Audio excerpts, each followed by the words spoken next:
Picture this. It's 2 a.m. somewhere over the Red Sea. A Houthi missile, Iranian-designed, Iranian-supplied, is screaming through the night sky at 600 miles per hour, locked onto one of the most powerful warships ever built. The crew of the USS Gravely has exactly 11 seconds to react. 11 seconds before impact. 11 seconds before a weapon that cost Iran $20,000 to build potentially kills dozens of American sailors and ignites a war that reshapes the entire Middle East. And here's what happens in those 11 seconds. The ship's SPY-1D radar has already been tracking the missile since launch. The Aegis combat system has already computed the intercept solution. And an SM-2 surface-to-air missile worth $2.1 million is already in the air before most of the crew even knows what's happening. The Iranian missile is destroyed. The Gravely sails on. Not a scratch, not a casualty, not even a pause in its mission. This has happened dozens of times since the Houthis, acting as Iran's proxy army, began their Red Sea campaign in late 2023.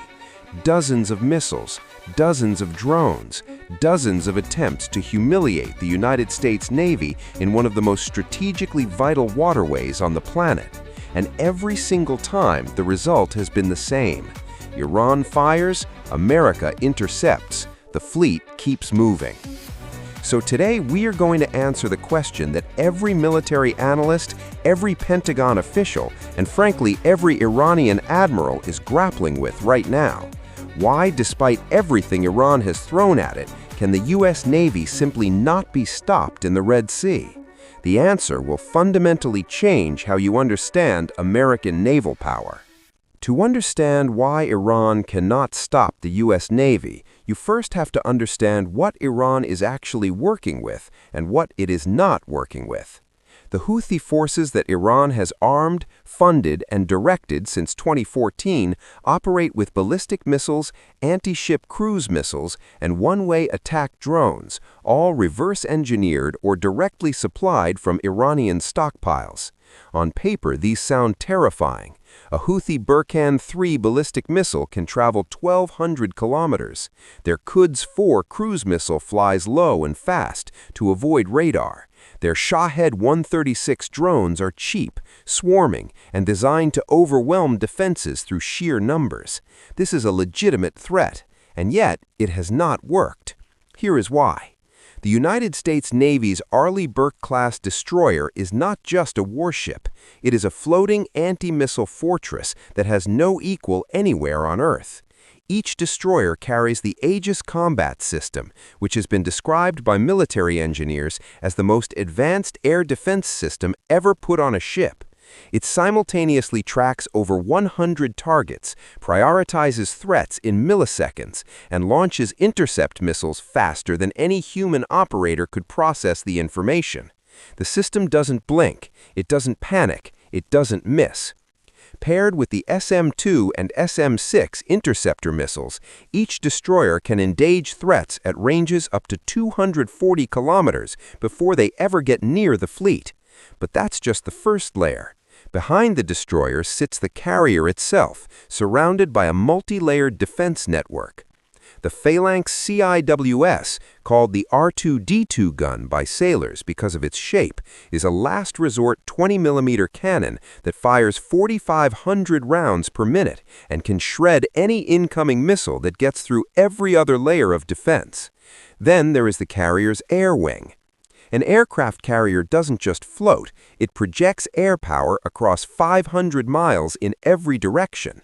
FA-18 Super Hornets flying combat air patrols all the clock mean that any Iranian aircraft, any drone swarm, any surface ship that approaches the strike group first has to deal with supersonic jets armed with air-to-air missiles before it even reaches the ships. And above all of that, American EA-18G Growler electronic warfare jets are constantly jamming Iranian radar systems, disrupting communication between Houthi launch sites, and blinding the very targeting systems that Iran depends on to guide its missiles. Iran is not fighting a warship. It is fighting a system, an interconnected, layered, self-repairing combat network designed specifically to make sure that nothing gets through. And the proof is in the results. In over 18 months of sustained Houthi attacks, not a single American warship has been sunk. Not a single American carrier has been touched.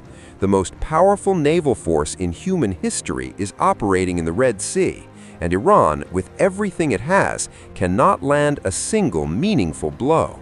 But to truly understand why Iran is so outmatched, you have to zoom out and look at the deeper reality that most news coverage completely ignores. This is not just a technology gap, it is a generational gap. Decades of investment, doctrine, and combat experience that Iran simply cannot replicate no matter how many missiles it builds. The United States Navy has been fighting and winning at sea since 1775. Its doctrine, its training pipelines, its logistics networks, its battle management systems, all of it has been refined through World War II, the Korean War, Vietnam, 2 Gulf Wars, and continuous combat deployments that have never stopped since 2001. American sailors train for missile intercepts thousands of times before they ever face a real one. The Aegis system has been battle-tested and software updated through decades of real-world threat encounters. When that SM-2 launches at 2 a.m. to kill an incoming Houthi missile, it is not running an experiment. It is executing a process that has been wargamed, simulated, and refined to near perfection. Iran, by contrast, has never fought a serious naval adversary. Its navy, the IRGCN, the Islamic Revolutionary Guard Corps Navy, specializes in swarm tactics using small speedboats in the shallow waters of the Persian Gulf. That worked against commercial tankers in the 1980s. It does not work against Arleigh Burke destroyers with helicopter assets, deck guns, and torpedo defenses in open water. Iran knows this, which is exactly why it uses proxies like the Houthis rather than committing its own naval forces directly. Because the moment Iranian naval vessels directly engage a U.S. carrier strike group in the Red Sea, the engagement is over in minutes and not in Iran's favor. There's also a strategic dimension that goes beyond hardware. America is not operating one carrier group in the Red Sea. At various points in this conflict, it has deployed 2 simultaneously, the USS Dwight Eisenhower and USS Gerald Ford operating in the same theater. That is over 150 aircraft, 12,000 sailors, and enough firepower to level a mid-sized country, all concentrated in one region. Iran's entire defense budget for 2024 was approximately $10 billion. America spends more than that on its navy in a single month. The asymmetry is not just military, it's economic, industrial, and technological at every level. Iran is losing this confrontation because it made a tactical mistake. It is losing because it entered a fight that was structurally unwinnable from the first shot fired.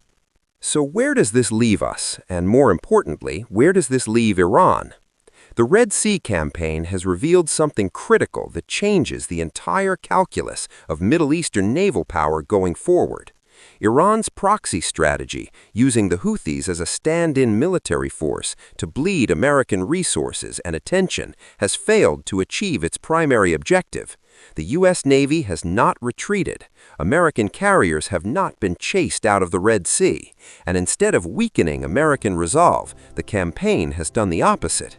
It has given the U.S. Navy the most sustained, real-world missile defense combat experience it has had in decades, tightening the Aegis system, refining intercept protocols, and generating live fire data that will improve American naval defense capabilities for the next 20 years. Meanwhile, Iran is burning through its own weapons stockpiles, watching the Houthis exhaust expensive missiles with zero strategic return, and increasingly finding itself boxed in. But here's the part that should genuinely concern Washington, and this is the part most analysts are not saying loudly enough. Iran is watching all of this and learning. Every failed missile attack is data. Every intercept pattern the U.S. Navy uses tells Iranian engineers something about the gaps and timing windows in American air defense. Iran's next generation of weapons, hypersonic glide vehicles, AI-guided drone swarms, faster sea-skimming missiles, are being designed specifically to defeat the systems that are beating them today. The Red Sea is not just a military confrontation, it's a live research program, and both sides are running experiments. The United States is winning every battle, but the war for naval dominance in the waters that control 12% of global trade is far from over. The question is not whether America can stop Iran today. It clearly can. The question is whether America is building the next generation of naval technology fast enough to stay ahead of an Iran that is studying every single move. So tell me, do you think the U.S. Navy's technological advantage over Iran will hold for another decade? Or is Iran slowly figuring out how to close that gap? Drop your answer in the comments below, and if this breakdown gave you a clearer picture of what's really happening in the Red Sea,